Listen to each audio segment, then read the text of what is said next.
Hello दोस्तों, आज हम कक्षा 10 का हिंदी पढ़ेंगे और हिंदी में हम जानेंगे कि हमारे बहुविकल्पीय प्रश्न बोर्ड पेपर में कैसे दिए जाएंगे और कैसे आएंगे और कैसे करना है इसको। ठीक है। और ये हम आप लोग के साथ दावा करते हैं कि 100% गारंटी है कि यही पेपर में आप लोग के पूछेगा। अगर नहीं पूछता है तो फिर कहिए। ठीक है। ये आप लोग को 100% गारंटी है। अगर इस वीडियो को देखते हैं तो 70 में 70 नंबर लाने का पूरा दावा करते हैं, क्योंकि जो 50 नंबर आपका बचेगा वो भी हम पूरा हल कराएंगे। एक मॉडल पेपर आप लोग को देंगे जिससे आप लोग क्या करेंगे, पेपर जो पढ़ लेंगे वही एकदम आएगा। ठीक है। आप कहेंगे कि सर ने क्या पढ़ाया है। ठीक है। आगे देखिए, ध्यान दीजिएगा कि ये क्या है, वीडियो 20 नंबर का है, केवल बहुविकल्पीय प्रश्न है, जिससे आपको ये क्लियर हो जाएगा कि कैसे कैसे प्रश्न पूछते हैं पेपर में और कैसे हमारे पेपर में प्रश्न पूछे जाएंगे। ठीक है ना। तो ध्यान दीजिएगा इस वीडियो पर। और वीडियो में आगे बढ़ने से पहले आप लोग से कहेंगे कि अगर इस वीडियो को पहली बार देख रहे हैं तो वीडियो को लाइक करें, शेयर करें और चैनल को सब्सक्राइब करें और बेल आइकन को दबा दें, जिससे हमारा क्या हो और वीडियो जाए तो आपके पास नोटिफिकेशन पहुंच जाए। ठीक है। धन्यवाद। आप लोग लाइक कर दें इसको। ठीक ना। आगे बढ़ते हैं हम प्रश्न की तरफ। हमारा पहला प्रश्न दे रहा है, सरस्वती पत्रिका क्या सरस्वती पत्रिका के संपादक हैं। हम लोग को बताना है कि सरस्वती पत्रिका के संपादक हैं। पहला ऑप्शन दे रहा है महावीर प्रसाद द्विवेदी, दूसरा दे रहा है जयशंकर प्रसाद, तीसरा दे रहा है कि विष्णु प्रभाकर, चौथा दे रहा है मुंशी प्रेमचंद्र। हम लोग को बताना है कि इन चारों ऑप्शनों में से कौन सा ऑप्शन सही है। तो देखिए, इन ऑप्शनों को बताने से पहले हम आप लोग को बताएंगे कि सभी के जो भी ये लेखक हैं इनकी कुछ रचनाओं के नाम जानेंगे हम पहले। ठीक है। कि जिससे अन्य भी प्रश्न पूछता है, जैसे सरस्वती पत्रिका पूछ दिया तो किसी और लेखक का और कोई रचना पूछ दे तो आप लोग आसानी से उसका आंसर दे सकें। ठीक है ना। इसलिए इनकी कुछ रचनाओं का नाम हम बताएंगे। पहले हम बताएंगे किसका, महावीर प्रसाद द्विवेदी का। किसका बताएंगे, महावीर प्रसाद द्विवेदी का बताएंगे। आप लोग इसे ध्यान से सुनिएगा और याद करिएगा। ठीक है। रसज्ञ रंजन क्या, रसज्ञ रंजन साहित्य शिखर। ठीक है। साहित्य शिखर, इनकी ये दो रचनाएं हैं। ठीक है। और भी इनकी रचनाएं हैं, लेकिन एक वीडियो में तो सारा रचना बता नहीं सकते हैं इनका, चाहे किसी का भी एक दो रचनाएं बता दे रहे हैं, जिससे आप लोग को क्या रहेगा, सुविधा रहेगा। ठीक है। उसी तरह आते हैं जयशंकर प्रसाद क्या, जयशंकर प्रसाद। जयशंकर प्रसाद की रचना को जानेंगे, जैसे कामायनी इनका प्रसिद्ध रचना है। कामायनी, झरना, आंसू, लहर। ठीक है। ये इनकी रचना है। किसका, जयशंकर प्रसाद जी का। आगे बढ़ते हैं तीसरे नंबर पर। तीसरे नंबर पर दिए हैं विष्णु प्रभाकर। कौन, विष्णु प्रभाकर। देखिए, विष्णु प्रभाकर की रचना है यात्रा वृत्तांत क्या, यात्रा वृत्तांत। उसके बाद ज्योतिपुंज हिमालय क्या, ज्योतिपुंज हिमालय, यमुना गंगा के नहर। ठीक है। इनकी ये रचनाएं हैं। आप लोग ध्यानपूर्वक सुनिए और समझिए और इसको जो बताया जा रहा है उसको याद कीजिए। ठीक है ना। आगे दे रहा है चौथे नंबर पर मुंशी प्रेमचंद्र। मुंशी प्रेमचंद्र, इनकी रचनाएं हैं सेवा सदन, प्रेमाश्रम, रंगभूमि, निर्मला, सवन। ये इनकी रचनाएं हैं। ठीक है। इनकी रचनाएं एक बार और सुन लीजिए, सेवा सदन, प्रेमाश्रम। ठीक है। प्रेमाश्रम, रंगभूमि, निर्मला, गबन। ठीक है। ये इनकी रचनाएं हैं। अब देखिए, हम लोग को बताना है कि इसमें से कौन सा ऑप्शन सही है। ठीक है। तो देखिए, इन चारों ऑप्शनों में से हमारा महावीर प्रसाद क्या, महावीर प्रसाद द्विवेदी जी होंगे। सरस्वती पत्रिका के संपादक कौन है, महावीर प्रसाद द्विवेदी। पहला ऑप्शन सही है। और एक बात आप लोग को बताना चाहते हैं कि आप लोग के पेपर में टिक करने को नहीं आएगा। आपको ऑप्शन जो आएगा टिक करने को नहीं आएगा, ओ मार्कशीट पे आएगा। ओ मार्कशीट पे आप लोग को क्या करना है, भर देना है। ओ मार्कशीट पर कैसे भरेंगे इसको जान जाइए। तो ऐसे 1 2 3 4 5 करके दिया रहेगा प्रश्न, और यहाँ पे ABCD और क्या दिया रहेगा, यहाँ गोला बनाया रहेगा इसके नीचे। मान लीजिए ये पहला है। ठीक है, जैसे पहला का ऐसा ही है पहला, तो हम ए में क्या करेंगे, गोला कर देंगे। उसी तरह यहाँ दूसरे में भी गोला दिया रहेगा, तीसरे में 4 ठो गोला दिया रहेगा। तो ए बी सी डी के सामने जो गोला दिया रहेगा, तो जैसे मान लीजिए कि इसमें सी सही है, तो पहले में क्या भरते हम, सी भरते। ठीक है, पहले के सामने रहे और ऊपर से सी के नीचे। ठीक है ना, ध्यान रखिएगा इस बात का। ठीक है ना, आगे बढ़ते हैं दूसरे नंबर प्रश्न की तरफ। दूसरा नंबर हमारा प्रश्न दे रहा है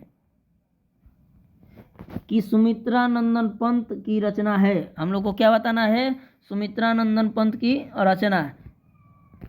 पहला दे रहा है युगांत, दूसरा दे रहा है पथिक, तीसरा दे रहा है यशोधरा और चौथा दे रहा है साकेत।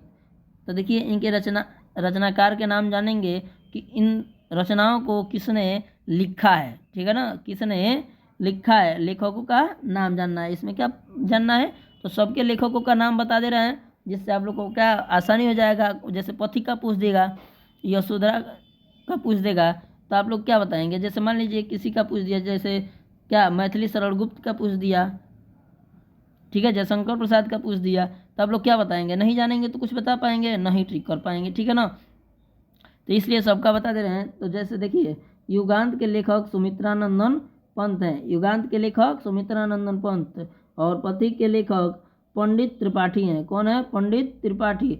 और यशोधरा के लेखक मैथिली सरल गुप्त, और साकेत के भी मैथिली सरल गुप्त। तो आप लोग को पता चल गया होगा कि दूसरे नंबर क्वेश्चन का ऑप्शन कौन सा सही है। तो दूसरे नंबर क्वेश्चन का ऑप्शन पहला हमारा सही है। क्या होगा, युगांत। क्या होगा, युगांत। सुमित्रा नंदन पंत की रचना क्या है, युगांत है। ठीक है, आगे बढ़ते हैं तीसरे नंबर प्रश्न की तरफ। तीसरा नंबर हमारा प्रश्न दे रहा है कि हिमकृतिनी किस कवि की रचना है। हिमकृतिनी किस कवि की रचना है बताना है। पहला ऑप्शन दे रहा है सुमित्रा नंदन पंत, दूसरा ऑप्शन दे रहा है राम नरेश त्रिपाठी, तीसरा ऑप्शन दे रहा है माखनलाल चतुर्वेदी, चौथा ऑप्शन दे रहा है अयोध्या सिंह उपाध्याय। ठीक है, तो ये हमको ऑप्शन दे दिया गया है, तो हम आपको बताने से पहले इनके रचनाओं को बताएंगे। क्या बताएंगे, इनकी रचनाओं को, इन्होंने कौन कौन सी रचना की है।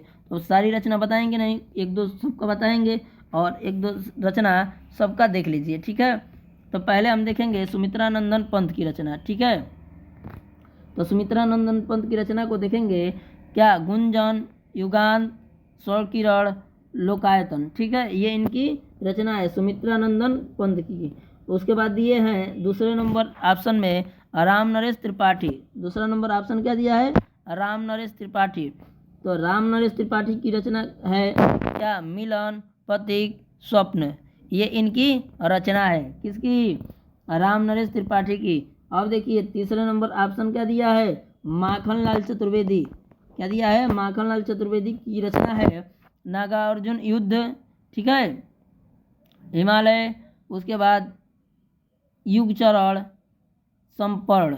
ठीक है, ये इनकी रचना है माखनलाल चतुर्वेदी की। अब लास्ट में चौथा नंबर ऑप्शन दिया है हमारा कि अयोध्या सिंह उपाध्याय, हरिऔध का रचना हम जानेंगे। तो इनकी रचना है प्रिय प्रवास, ब्रजांगना।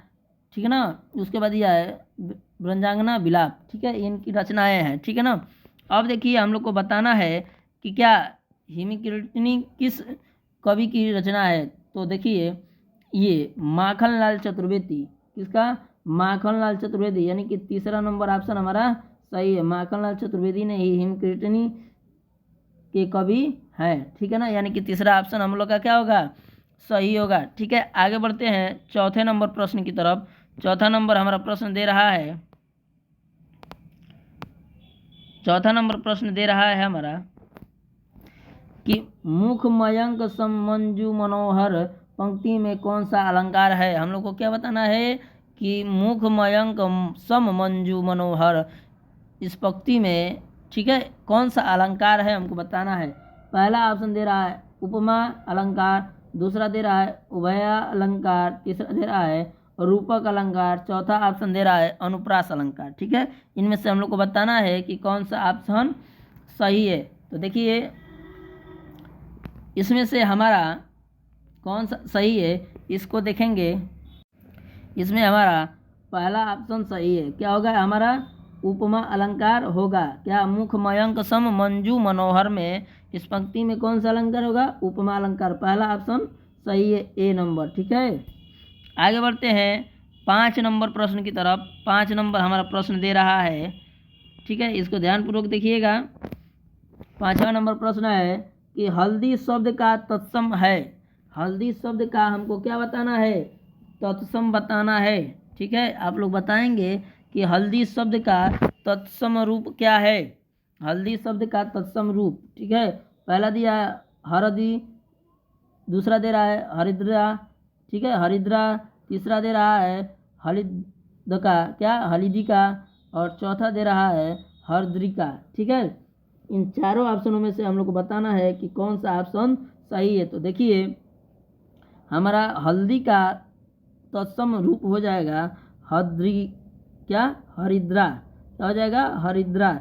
यह हमारा दूसरा ऑप्शन सही है, बी नंबर ऑप्शन सही है। आगे बढ़ते हैं 6 नंबर प्रश्न की तरफ।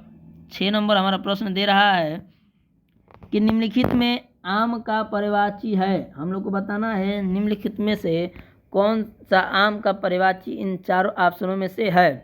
पहला दे रहा है क्षीर, दूसरा दे रहा है रसाल, तीसरा दे रहा है दुग्ध, और चौथा दे रहा है क्या अंबर। तो इन चारों में से बताइए आप लोग कि कौन सा ऑप्शन सही है। इसमें से आम का पर्यायवाची क्या होगा? तो देखिए, इसमें आम का पर्यायवाची हमारा हो जाएगा क्या? रसाल। क्या हो जाएगा? रसाल। ठीक है ना, ये दूसरा ऑप्शन हमारा सही है। ठीक है, क्या दूसरा ऑप्शन सही है? 6 नंबर प्रश्न का दूसरा ऑप्शन यानी कि बी सही है। आगे बढ़ते हैं 7 नंबर प्रश्न की तरफ। 7 नंबर हमारा प्रश्न दे रहा है, 7 नंबर प्रश्न दे रहा है हमारा कि छायावादी युग के किसी एक कवि का नाम क्या करना है? हम लोग को बताना है। छायावादी युग के किसी एक कवि का नाम हमको बताना है। ठीक है ना, इसे ध्यानपूर्वक देखिएगा। ठीक है, पहला ऑप्शन दे रहा है जयशंकर प्रसाद, दूसरा ऑप्शन दे रहा है भारतेंदु हरिश्चंद्र, तीसरा दे रहा है केशव दास, उसके बाद दे रहा है चौथे नंबर पर कबीर दास। तो देखिए, पहले पे दिए हैं जयशंकर प्रसाद। तो जयशंकर प्रसाद की रचनाओं को जानेंगे हम। जयशंकर प्रसाद की रचना है जैसे कमायनी बताए थे उसी तरह है सत्य, हरिश्चंद्र, चंद्रावली। ठीक है, ये इनकी रचनाएं हैं। ठीक है, आगे बढ़ते हैं दूसरे नंबर ऑप्शन पर। तो भारतेंदु हरिश्चंद्र, क्या सॉरी देखिए गलती हो गया है। जयशंकर प्रसाद का जैसे कमायनी, सवध, ठीक है, ये इनकी रचनाएं हैं। ठीक है ना, ये भारतेंदु हरिश्चंद्र की रचना बता दिए हैं हम। ठीक है ना, तो दूसरे में हमारा हो जाएगा क्या? सत्य, हरिश्चंद्र, चंद्रावली। ठीक है, ये इनकी रचना है भारतेंदु हरिश्चंद्र की। ठीक है ना, किसकी रचना है? भारतेंदु हरिश्चंद्र की। आगे बढ़ते हैं तीसरे नंबर ऑप्शन पर। तीसरा नंबर ऑप्शन है केशव दास, क्या केशव दास। इनकी रचना है रसिका प्रिया, क्या रसिका प्रिया, कवि प्रिया, छंदमाला, रामचंद्रिका। ये इनकी रचना है केशव दास की। अब देखिए कबीर दास की रचना है रामायणी, सबद, साकी। ये इनकी रचना है। ठीक है, बात समझ गए? अब देखिए, अब हम लोग को बताना है कि छायावादी युग के किसी एक कवि का नाम बताना है। तो छायावादी युग के हमारे कवि हैं जयशंकर प्रसाद जी। ये हमारे पहला ऑप्शन सही हो जाएगा। ठीक है, आगे बढ़ते हैं 7 नंबर प्रश्न की तरफ। 7 नंबर हमारा प्रश्न दे रहा है पद्मावत रचना किसकी है? क्या बताना है? पद्मावत रचना किसकी है? इसके रचनाकार का नाम बताना है। पहला ऑप्शन दे रहा है विद्यावती, दूसरा ऑप्शन दे रहा है मलिक मोहम्मद जैसी, दूसरा ऑप्शन दे रहा है अमीर खुसरो, क्या दे रहा है? अमीर खुसरो, तीसरा ऑप्शन दे रहा है कबीर। ठीक है, हम लोग को बताना है कि इसमें से कौन सा ऑप्शन सही है। ठीक है ना, अमीर खुसरो। ठीक है ना, इसमें से हम लोग को बताना है कि कौन सा ऑप्शन सही है। ठीक है ना, तो देखिए, इसमें भी रचनाओं के नाम बता दे रहे हैं। विद्यावती के कुछ लेखक हैं। ठीक है ना, कुछ रचनाएं हैं जिसको हम जानेंगे। जैसे क्या कीर्तिलता किसकी है? विद्यावती की है। ठीक है ना, कीर्तिलता, कीर्ति पताका, भूपरिक्रमा, ठीक है, ये इनकी रचना है। कुछ ये भी लिखे हैं, ठीक है ना, कुछ ये भी रचना किए हैं। अब देखेंगे मलिक मोहम्मद जायसी की, जैसे पद्मावत, अखरावत, ठीक है, ये इनकी रचना है मलिक मोहम्मद जायसी की। आगे बढ़ते हैं, दिया है अमीर खुसरो का, ठीक है, इन्होंने एक किताब लिखा है अमीर खुसरो ने, क्या, आशिका किताब, कौन सा किताब लिखा है, आशिका किताब। अब उसी तरह जानेंगे कबीर की रचना। कबीर की रचना है रामायणी शबद साखी, ठीक है, क्या है, रामायणी शबद साखी इनकी रचना है। अब हम लोग को क्या बताना है, पद्मावत किसकी रचना है। तो देखिए पद्मावत मलिक मोहम्मद जायसी की रचना है। किसकी रचना है, मलिक मोहम्मद जायसी का। ये पहला ऑप्शन सही है, ठीक है ना, नहीं सॉरी, दूसरा ऑप्शन हम लोग का सही है। आगे बढ़ते हैं 9 नंबर प्रश्न की तरफ। 9 नंबर हमारा प्रश्न है, क्या, 9 नंबर प्रश्न को देखेंगे। 9 नंबर हमारा प्रश्न दे रहा है प्रेम वाटिका रचना किसने लिखा है, ठीक है ना, हम लोग को बताना है कि प्रेम वाटिका किसने लिखा है। पहला दे रहा है सूरदास, दूसरा दे रहा है रसखान, तीसरा दे रहा है नाभादास और चौथा ऑप्शन दे रहा है हम लोग को तुलसीदास, ठीक है। हम लोग को बताना है कि इनमें से कौन से सही होंगे, किसने प्रेम वाटिका को लिखा है। तो पहले हम सूरदास की रचनाओं को जानेंगे। तो सूरदास की रचना है सूरसागर, सूरसरावली, साहित्य लहरी, ये इनकी रचना है। किसकी, सूरदास की। उसके बाद देखिए रसखान की रचना, ठीक है, प्रेम वाटिका, ये इन्हीं की रचना है। किसकी रचना है, प्रेम वाटिका रसखान जी की रचना है। आगे देखिए नाभादास की रचना को जानेंगे, जैसे भक्तमाल, अष्टयाम, ठीक है, राम भक्ति, ये इनकी रचना है। किसकी, नाभादास की। उसके बाद तुलसीदास की रचना को जानेंगे, जैसे रामचरितमानस, जानकी मंगल, गीतावली, ये इनकी तुलसीदास की रचना है। चारों के लेखकों के कुछ लेखन जान गए और कुछ रचनाएं जान गए, ठीक है ना। तो देखिए इनमें से क्या दूसरा नंबर ऑप्शन सही है, रसखान जी।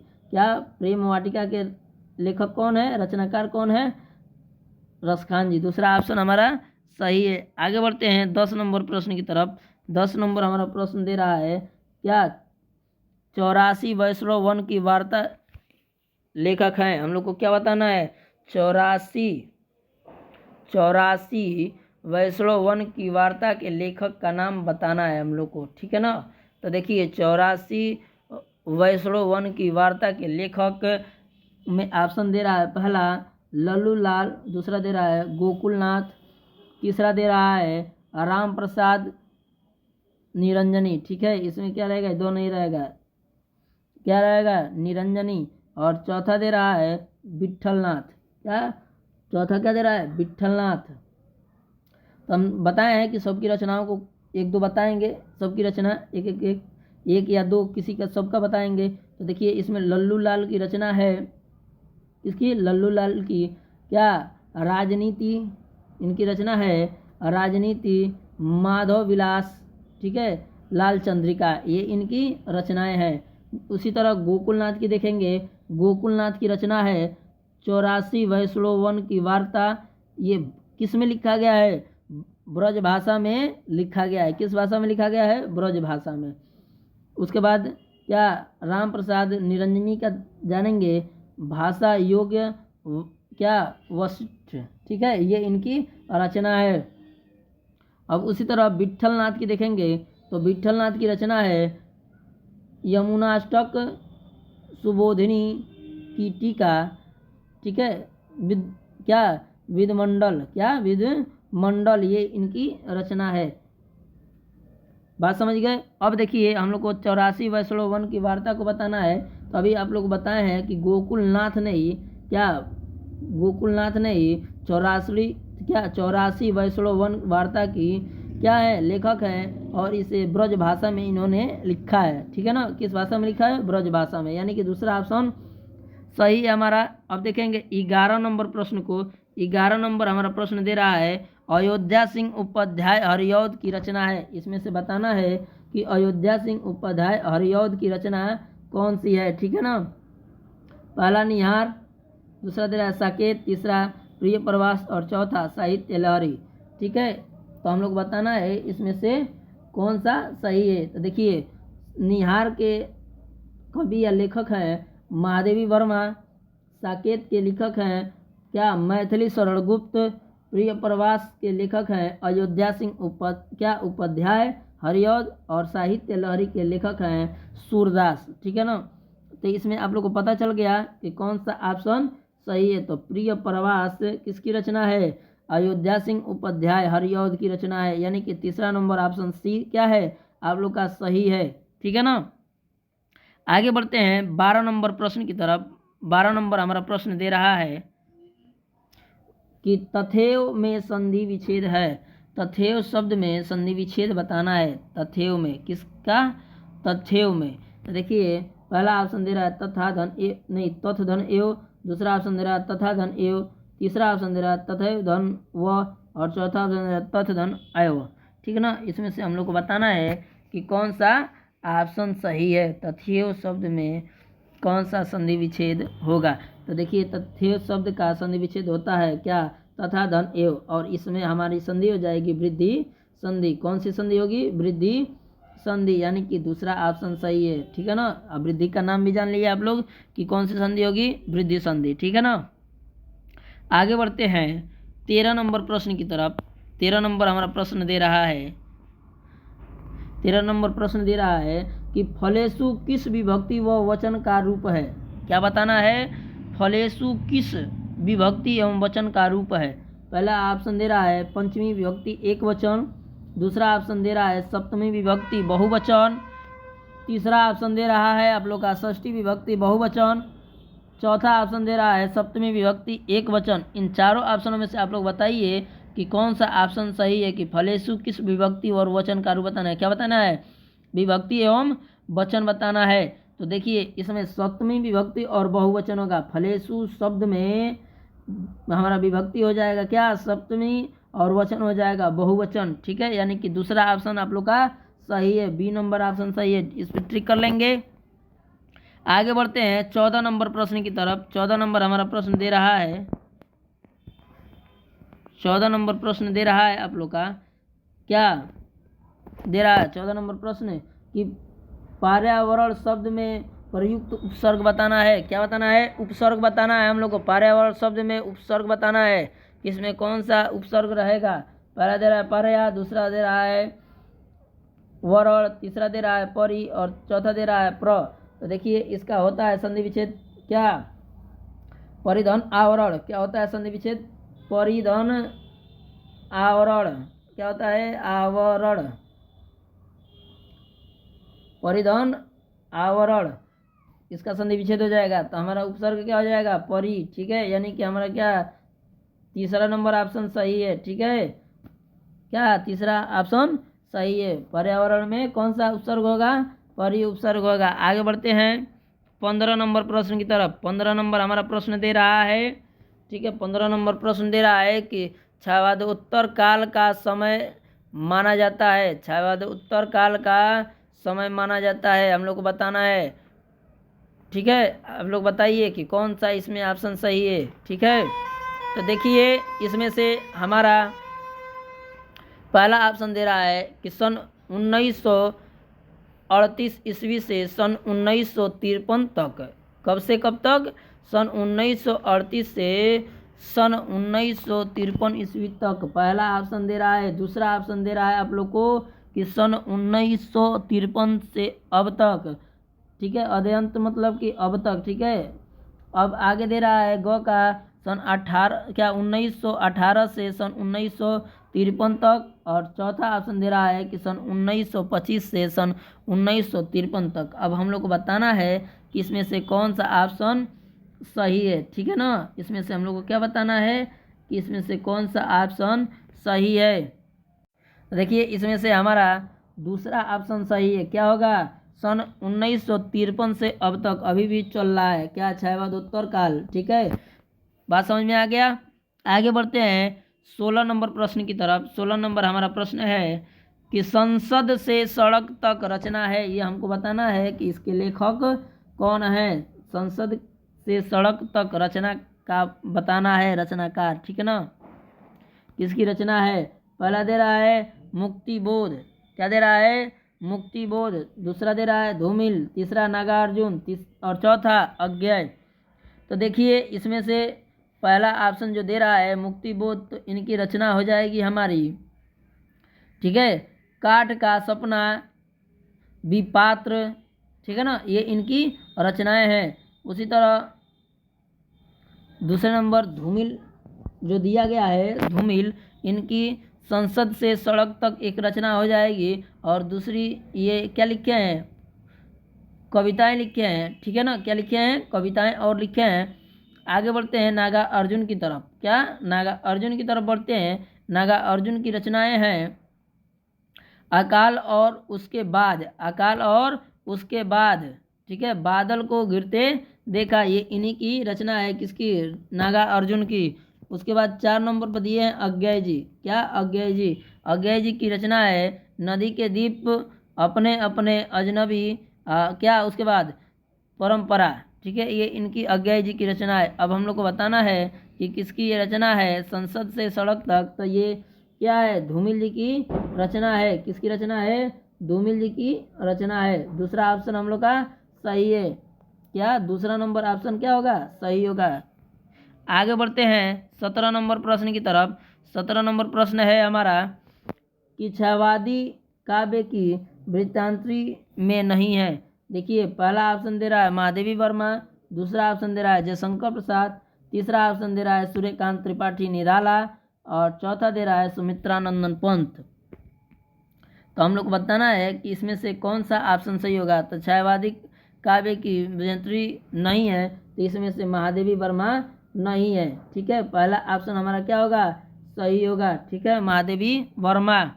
आगे देखिए 18 नंबर प्रश्न की तरफ बढ़ते हैं। 18 नंबर प्रश्न में पूछ रहा है समास, ठीक है ना, सुख दुख में समास पूछ रहा है। सुख और दुख में इसका क्या हो जाएगा? समास विग्रह हो जाएगा सुख और दुख। इसका समास विग्रह क्या होगा? सुख और दुख। सुख दुख का समास विग्रह क्या हो जाएगा? सुख और दुख। इसमें हम लोग को बताना है कि कौन सा समास है। पहला ऑप्शन दे रहा है आप लोग का कि अवयवी भाव, दूसरा ऑप्शन दे रहा है कर्मधारय, तीसरा दे रहा है द्विगु, और चौथा दे रहा है द्वंद्व। अब हम लोग को बताना है कि इसमें से कौन सा ऑप्शन सही है, ठीक है, इसमें से कौन सा ऑप्शन सही है। इसमें हमारा समास हो जाएगा द्वंद्व। क्या हो जाएगा? द्वंद्व हो जाएगा। चौथा नंबर हमारा ऑप्शन क्या है?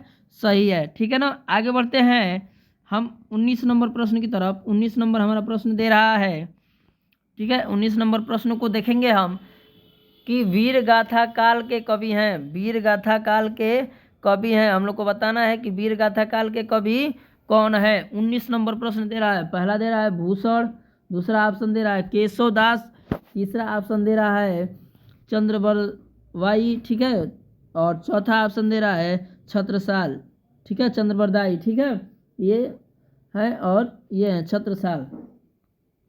हम लोग को बताना है कि ये वीर गाथा काल के कवि कौन है इसमें, ठीक है। तो देखिए भूषण जी रीति काल के कवि हैं। किस काल के कवि हैं? रीति काल के। दूसरा केशव दास भी रीति काल के कवि हैं। चंद्रबरदाई ये हमारे वीर गाथा काल के कवि हैं। कौन? चंद्रबरदाई। और ये छत्रसाल भी ये रीति काल के ही कवि हैं। तो जब ये 3 कवि रीति काल के हैं तो ये हमारा तीसरा ऑप्शन क्या होगा? सही है, ठीक है, ये क्या? चंद्रबरदाई, ठीक है। ये किस काल के कवि हैं? वीर गाथा काल के, ठीक है ना। आगे बढ़ते हैं 20 नंबर प्रश्न की तरफ। 20 नंबर हमारा प्रश्न दे रहा है कि विशलदेव रासो रचना है। विशलदेव रासो रचना है। किसकी रचना है? पहला ऑप्शन दे रहा है नरपति नाल की, दूसरा ऑप्शन दे रहा है भट्ट केदार की, तीसरा ऑप्शन दे रहा है जगनिक की, और चौथा ऑप्शन दे रहा है दलपति विजय की। तो आप लोग बताइए कि इसमें से कौन से ऑप्शन सही है। तो क्या विशलदेव रासो रचना किसकी है? नरपति नाल की, ठीक है, किसकी? नरपति नाल की। अब देखिए इनकी रचना को जान जाएंगे भट्ट केदार की। तो भट्ट केदार की रचना है, ठीक है, जनपद प्रकाश महाकाव्य है। क्या है? ये एक महाकाव्य है। उसके बाद जगनीक की रचना को जानेंगे। इनकी रचना है जैसे अल्लाह उदल कांड आप सुने होंगे, ठीक है ना, बुजुर्ग लोग बहुत सुनते हैं। अल्लाह कांड वही होता है, अल्लाह रुदल का कांड इन्होंने ही लिखा था, ठीक है ना, या गाया था अपने पदों में, ठीक है ना। आगे बढ़ते हैं दलपति विजय की। दलपति विजय की बात करें तो इनकी रचना है क्या, खुमान रासो। क्या, खुमान रासो, जो क्या है 5000 छंद में इन्होंने इसे लिखा है। कितने हजार छंदों में, 5000 छंद में, ठीक है। अब देखिए आप लोग से कहना है कि वीडियो पसंद आया तो वीडियो को लाइक करें, शेयर करें, और चैनल पे नए हैं तो चैनल को सब्सक्राइब करें, और बेल आइकन को दबा दें, जिससे आपका हमारा वीडियो आपके मोबाइल पे जा सके, जिससे आप क्या करें, हाई स्कूल में अच्छे परसेंटेज क्या कर सके, मार्क्स कर सकें, ठीक है ना। अब देखिए अब हम आप लोग से कह दे रहे हैं कि ये जान लीजिए, अगर हमारा पूरा वीडियो देखते हैं आप लोग प्रतिदिन, तो आप लोग को ऐसी तैयारी कराएंगे कि पेपर में कहीं से कोई दिक्कत नहीं है। अन्य विषयों की भी तैयारी इस चैनल पे होता है, तो आप लोग क्या कीजिए, इस चैनल पे जुड़िए और क्या कीजिए, हम लोग का सहयोग कर अपना भी अच्छे से अच्छा मार्क्स लाइए, ठीक है। अब एक और बात कह दें कि अगर हमारे चैनल पे नए हैं तो चैनल को सब्सक्राइब कीजिए और बेल आइकन को दबा लीजिए। अगर कोई समस्या है तो क्या करिए, कमेंट सेक्शन में कमेंट करके हमें बताइए, जिससे आपकी समस्या को दूर किया जा सकता है, ठीक है। धन्यवाद, मिलते हैं नेक्स्ट वीडियो में।